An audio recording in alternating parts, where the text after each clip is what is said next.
কারখানা চলবে, ইন্ডাস্ট্রি চলবে, ফ্যাক্টরি চলবে। শুধু তাই নয়, সেই দেশের চাহিদা মিটিয়ে গোটা পৃথিবীর চাহিদা মেটাতে পারবে এমন খনিজ সম্পদ আল্লাহ পাক রব্বুল আলামিন আফগানিস্তানের মাটির নিচে সন্ধান দিয়েছে তাদেরকে। সুবহানাল্লাহ। বৃষ্টি বর্ষণের জন্য, অনাবৃষ্টি, অতিবৃষ্টি, খরা, এগুলোর জন্য বান্দাকে প্রথম সত্য হচ্ছে মুমিন হতে হবে। আল্লাহ তাআলা বলেছেন, ওয়ালাউ আন্না আহলাল কুরা আমানু ওয়াত্তাকাউ লাফাতাহনা আলাইহিম বারাকাতিম মিনাস সামাই ওয়াল আরদ। পৃথিবীর লোকেরা, জনপদের লোকেরা, দুইটি কাজ যদি তোমরা করতে পারো, আমি আল্লাহ পাক রব্বুল আলামিন আসমান এবং জমিনের সমস্ত বরকতের দরজাগুলো তোমাদের জন্য খুলিয়ে দিব। সুবহানাল্লাহ। একটি হচ্ছে আমানু, ঈমান আনতে হবে, পরিপূর্ণ ঈমান আনতে হবে। ওয়াত্তাকাউ, আর আল্লাহকে ভয় করার নীতি অবলম্বন করতে হবে। তাহলে আল্লাহ তাআলা বলেছেন, এই দুইটা সত্য তোমরা যদি পূরণ করো, আমি তাহলে তোমাদের জন্য দুইটি দরজাই খুলে দেব। লাফাতাহনা আলাইহিম বারাকাতিম মিনাস সামাই ওয়াল আরদ। আসমান এবং জমিনের যতগুলো বরকতের দরজা আছে সবগুলো তোমাদের জন্য আমি খোলাই দিয়ে দেব। সুবহানাল্লাহ। আজকে লক্ষ্য করেন, আপনি লক্ষ্য করেন আফগানিস্তানের দিকে, যে আফগানিস্তানের তালেবানরা আজ থেকে প্রায় এই 1 বছর পূর্বে যারা স্বাধীন যখন হয় নাই, ওই দেশে আফিম চাষ হইতো, আফিম চাষ করত। আমাদের দেশের কিছু মোল্লা মুলবিরাও তাদেরকে ঠাট্টা করত যে যারা তাদের মাতৃভূমিতে, যাদের দেশে ইসলাম কায়েম করতে চায়, এদেশের সিংহভাগ উপার্জন আসে আফিম থেকে, একটা হারাম বস্তু থেকে, ভাং থেকে, ইয়াবা থেকে, এগুলো থেকে আসে। এরা আবার হারাম খেয়ে ইসলাম কায়েম করবে কেমনে? কিন্তু তালেবানরা বারবার বলেছিল, এদেশে যদি আমরা কখনো ইসলাম কায়েম করতে পারি, আল্লাহর দ্বীন প্রতিষ্ঠিত করতে পারি, সর্বপ্রথম আমরা আফিম চাষ বন্ধ করে দেব।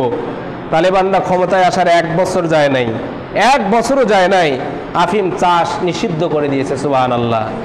এরপরে পশ্চিমা বিশ্ব যারা তাদের উপর চোখ রাঙায়, এরা বলতেছে, এবার মজা বুঝবেন, এতদিন উপার্জন করে যেটা দিয়ে তোমাদের ক্ষুধা নিবার্জন করতে, এটা যেহেতু নিষিদ্ধ করেছো, এবার আমেরিকা ভাবছে আমাদের কাছে তো হাত পাততে হবে।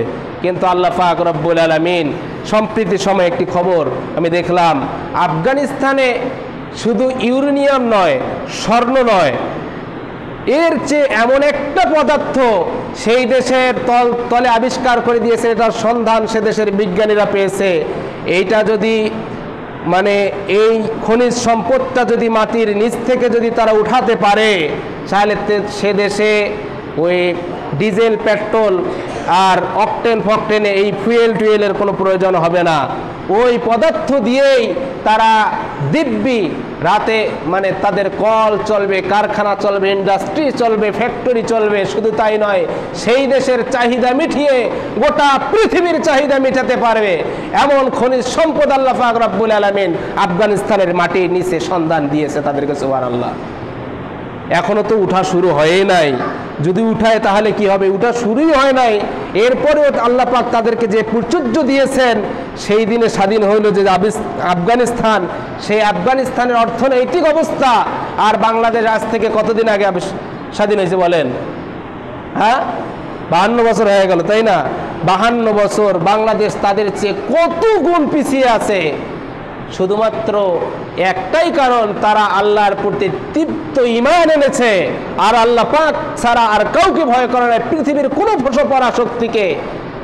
আমেরিকা যখন পালায় আফগানিস্তান থেকে, সাথে করে রাইফেলগুলো, মেশিন গানগুলো, তাদের অস্ত্রগুলো, রকেটগুলো, বোমাগুলো, এগুলোকে যে নিয়ে যাবে সাথে করে, এই সময়টুকু তারা তাদেরকে দেয় নাই।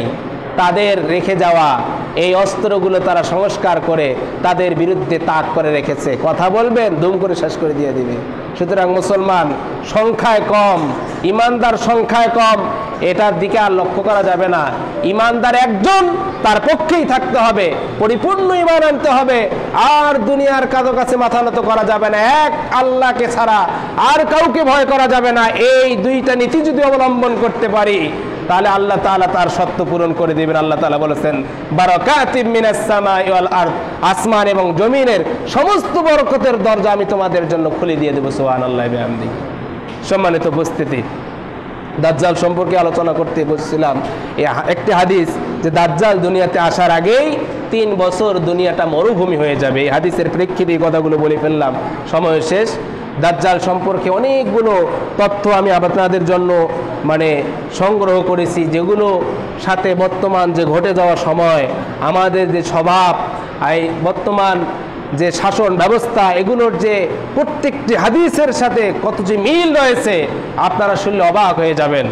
সুতরাং কিয়ামতের দুনিয়া ধ্বংসের আগে যতগুলো দাজ্জালের ফিতনা হবে তার মধ্যে অন্যতম একটি ফিতনা হচ্ছে মানুষ চাকচিক্যের কাছে নিজেকে হারিয়ে ফেলবে।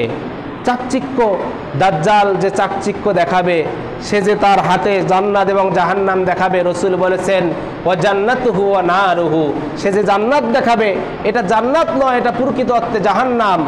আর ওয়া নারুহু ওয়া জান্নাতুহু, সে জান্নাত যেটা জাহান্নাম দেখাবে এটা জান্নাতের মতো।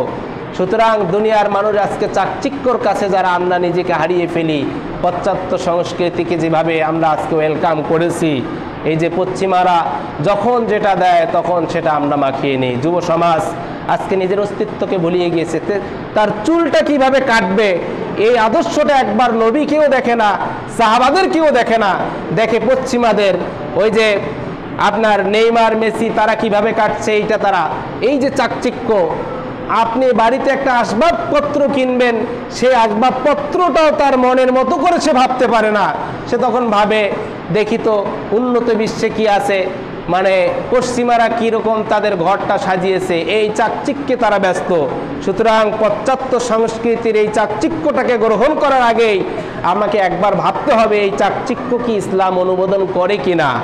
এভাবে যদি বিবেচনা করতে পারে তাহলে আশা করা যায় দাজ্জালের যে ফিতনা, এই ফিতনাগুলো আমাদেরকে গ্রাস করতে পারবে না।